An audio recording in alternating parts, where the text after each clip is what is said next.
वक्त है, इस डीबार के पीरियड में ही फिर से इनका दूसरा एक पुल जो होता है, ये मैं बामलाडी पुल की बात कर रहा हूं महोदय, और फिर से जो इनका डीबार का जो वक्त होता है इसी पीरियड में फिर इनके द्वारा जो बनाया वो दूसरा पुल धंसता है, जो कि हराडी का पुल है, जो हमारे सिल्ली विधानसभा और तमाड़ विधानसभा को फिर से जोड़ने वाली पुल होती है। और उसी संवेदक को फिर से 2019 में एक काम दिया जाता है नए पुल का, जो कि हमारे सोनाहातू के गराडी में पुल का निर्माण करता है। तो क्या ऐसे संवेदक को बचाने का प्रयास है, उसे लाभ देने का प्रयास है, या संबंधित है तो उनका इतना अग्रेसिव होना जायज है? विधानसभा के अंदर आपने विपक्ष को कई बार सरकार को घेरते हुए देखा होगा। जयराम महतो को भी आपने अग्रेसिव होते हुए देखा, लेकिन अब सरकार के विधायक ही सरकार के विभागीय कामों से नाराज दिख रहे हैं। सरकार के प्रमुख पार्टी जेएमएम के सिल्ली विधायक अमित महतो ने सरकार को जबरदस्त घेरा। मंत्री दीपिका, आपको धन्यवाद। और ये हम अपने आप को संतुष्ट करें उससे पहले हम माननीय मंत्री जी से ही चाहेंगे कि हमें जो जवाब मिला है उससे वो कितना संतुष्ट है। Please madam. माननीय मंत्री जी, यह साफ किया गया है कि जो भी संवेदक था उसको डीबार किया गया है, और मुख्यमंत्री जी के अनुमोदन के बाद एक जांच कमेटी बनाई गई है, और मैं माननीय सदस्य को आश्वस्त करती हूं कि जांच की जो रिपोर्ट आएगी उसके अनुसार जो है जो भी कार्रवाई आवश्यक है कठोर से कठोर उसको हम लोग करने का काम करें। महोदय, इसी संदर्भ में मैं कहना चाहता हूं कि हमारे जो विभाग के कर्मी हैं, पदाधिकारी हैं, किस तरीके से हमारे ही मंत्रीगण को, हमारे ही सम्मानित विधायक को कैसे गुमराह करते हैं, हमारे यहाँ के लोगों को कैसे उसकी भावनाओं से छलते हैं, ये बात इससे स्पष्ट होती है महोदय। ये मुख्यमंत्री जी का अनुमोदन जो है जांच का, और उस पर जो कमेटी बनाई गई थी महोदय, ये 2021 में बनाई गई थी, और आज का समय जो है ये 2025 है। और हमने जब इस प्रश्न को लाया सदन में तो हमें लगता है सर 1 महीना पहले हम लोगों ने इसे जमा किया था, और आज तक जांच प्रतिवेदन का जमा नहीं होना इस बात को दर्शाता है कि हमारे पदाधिकारी कितने लापरवाह हैं और कितने अनियमितता करते हैं। और अनियमितता उजागर कैसे होती है महोदय, इस बात की चर्चा मैं सदन में करना चाहता हूं। जिस संवेदक को ये बचाने की कोशिश कर रहे हैं, ये संवेदक एक पुल का निर्माण करता है जो कि 2016 को पूर्ण करता है, और ये पुल बनाने में इसको लग जाती है अवधि 6 साल की। उसके बाद ये 17 में फिर से धंस जाता है पुल, और 17 में कहा जाता है कि इसे डीबार किया जाता है, और इस डीबार के बाद में फिर से उस पुल का फिर से जो रिपेयर करना होता है उसको डीबार मुक्त किया जाता है, फिर 21 में धंस जाता है। मतलब 21 तक सर ये निर्माण कर रहा है, 2016 से लेकर 2021 तक ये निर्माण ही कर रहा है, और उससे पहले 6 साल से निर्माण कर रहा है। मतलब 2008 से ये पुल का निर्माण कर रहा है, जो कि फिर 21 में धंसता है। और इस संवेदक को अब तक काली सूची में नहीं डाला गया।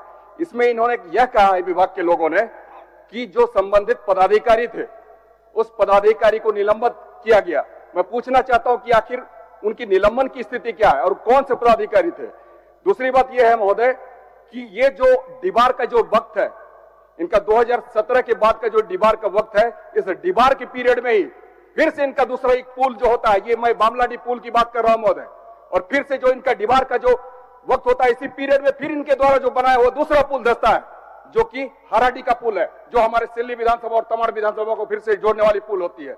और उसी संवेदक को फिर से 2019 में एक काम दिया जाता है नए पुल का, जो कि हमारे सोनाहातू के गराडी में पुल का निर्माण करता है।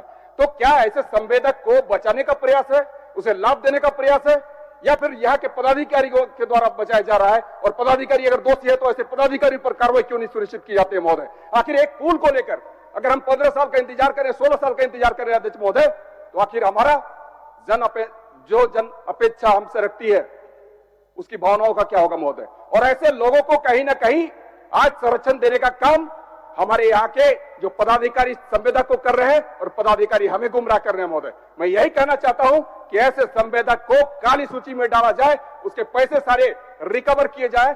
साथ साथ ऐसे लोग क्या करते हैं अध्यक्ष महोदय, मैं बताना चाहता हूं। आप मंत्री जी का जवाब सुन लीजिए। जी धन्यवाद महोदय। महोदय, पुल के संवेदक के बारे में जो डीबार से हटाने की बात हो रही है, ये जिस समय की बात है उस समय पुनर्स्थापन के बाद उससे डीबार हटाया गया था, लेकिन 21 में फिर से मुख्यमंत्री जी के आदेश के बाद ये हुआ है। मैं माननीय सदस्य को आश्वस्त करती हूँ कि सरकार संवेदक को बचाने का किसी प्रकार से प्रयास नहीं कर रही है और जल्द से जल्द हम लोग जांच का रिपोर्ट मंगाने का काम करते हैं और जो उचित कार्रवाई है, जरूरी हुआ तो प्रशासनिक पदाधिकारियों पर भी कार्रवाई की जाएगी, लेकिन जांच का रिपोर्ट आने दीजिए। माननीय महोदय, मैं यही जानना चाहता हूं कि ये जो जांच आने में जो ये 5 साल का समय लग गया और ये जो हमने जमा किया है महोदय, जो हमने अपना प्रश्न लाया था, ये तकरीबन 1 महीने पहले लाया था, तो 1 महीने तक कहीं ना कहीं इन लोगों ने आपको भी गुमराह किया महोदय। तो मैं चाहता हूं कि ऐसे गुमराह करने वाले दोषी कर्मी जो है, दोषी पदाधिकारी है, उसके ऊपर से सख्त कार्रवाई हो और संवेदक पर तो कार्रवाई हो ही। संवेदक के मेरा जो ये था कि पैसे की रिकवरी हो, तो क्या पैसे रिकवरी का भी विचार रखती है? क्योंकि यही संवेदक 3 पुल का निर्माण कर रहा है महोदय और 2 पुल धस चुका है और तीसरा पुल जो 2019 में इसको फिर से मिला है टेंडर, वो अभी तक निर्माण कर ही रहा है। हम ये जानना चाहते हैं, हम ये जानते हैं कि एक पुल के निर्माण में मैक्सिमम 3 साल का वक्त लगता है महोदय, और अब 6 से 7 साल हो जा रहा है। अभी भी जो गाराडी का पुल हमारे मिला हुआ है इसी मेसर्स A.N. पांडे जी को, वो अब तक बना ही रहे हैं और आज हमें लगता है 25% काम हुआ है। तो क्या ऐसे पदाधिकारी और ऐसे संवेदक को संरक्षण देना उचित है महोदय? माननीय मंत्री जी। अब शब्दों में जवाब दिया है और मैं माननीय सदस्य को फिर से आश्वस्त करती हूं कि जिस विलंब के कारण उनकी चिंता है, मैं उस पर कार्रवाई करते हुए जल्द उनको सूचित करूंगी। चलिए, एक बार महोदय जांच कमेटी बन चुकी है, रिपोर्ट नहीं है, हम थोड़ा सा चाहेंगे जानना कि क्या चलते सत्र में ये सारी प्रक्रिया पूरी कर ली जाएगी? बस हम यही आश्वासन चाहते हैं मैडम। और ये जो संवेदक है, जान लीजिए माननीय मंत्री जी, चलते सत्र में जो स्थिति है, मैं माननीय सदस्य को अपने पास बुला के उनको सारी वस्तु स्थिति से अवगत करा दूंगी चलते सत्र में। और जांच मुख्यमंत्री जी के आदेश के बाद गठित किया गया है। मुझे लगता है कि सर्वोच्च चेयर ने इस पर निर्देश दिए हैं। मैं देख करके जो यथाशीघ्र इसको कराने की कोशिश करती हूँ। महोदया, मैं आपसे आग्रह पूर्वक कहना चाहता हूं कि चलते सत्र में यहाँ पर जो भी कहनी है बातें, यहाँ पर आप जांच रिपोर्ट को कर जो दोषी व्यक्ति हैं, साथ साथ संवेदक हैं, उसको पनिश करने का काम करें महोदया।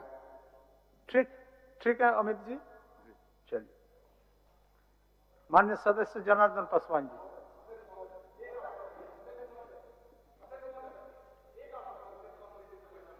चाहता हूं महोदया, आप कृपया करके ये कह देना कि चलते सत्र में इस पर कार्रवाई कर ली जाएगी।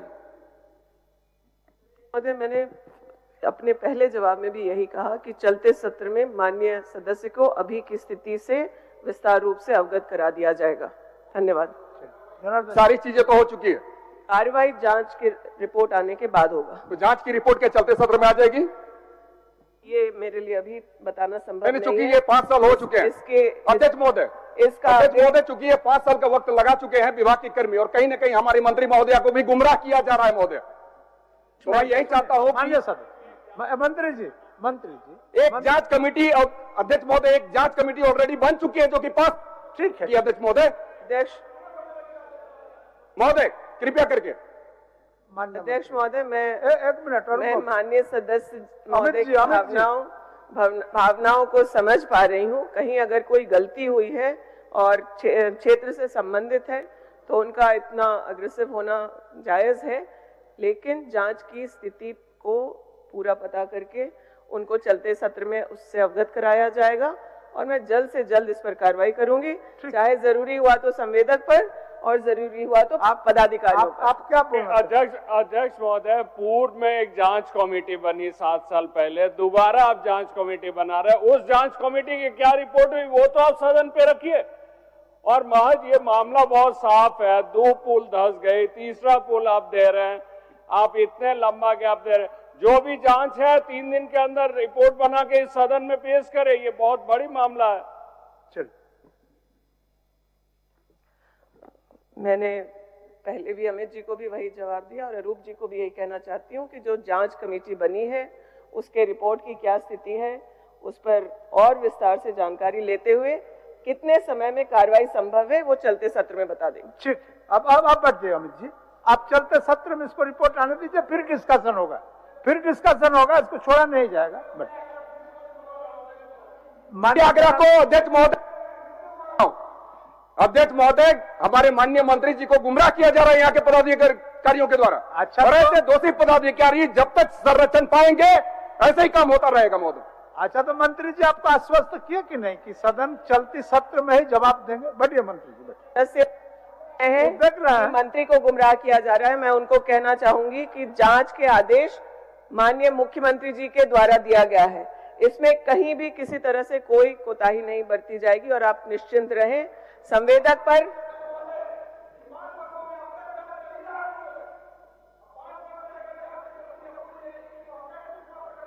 पूरी कर ली जाएगी। इसीलिए मैं बार बार आग्रह कर रहा हूं अध्यक्ष महोदय कि इसी सदन स्थल पर इस जांच का रिपोर्ट को सबमिट किया जाए। अध्यक्ष बोले तो आपको देंगे इसी सदन में। ठीक, क्या बोल रहे हैं? सदस्य अमित महतो जी के सवाल पर कहना चाहता हूं महोदय, शायद वह पूछना चाहते हैं कि तीसरा पुल कब धंसेगा। चलिए जनार्दन जी। अध्यक्ष महोदय, तीसरा फिर धंसेगा। जो माननीय मंत्री जी के उत्तर आया है, मैं उत्तर से तो बिल्कुल संतुष्ट नहीं हूं। ये महत्वपूर्ण विषय महोदय, आम आवाम को शुद्ध पेयजल देना था और 236 करोड़ 28 लाख की योजना था महोदय।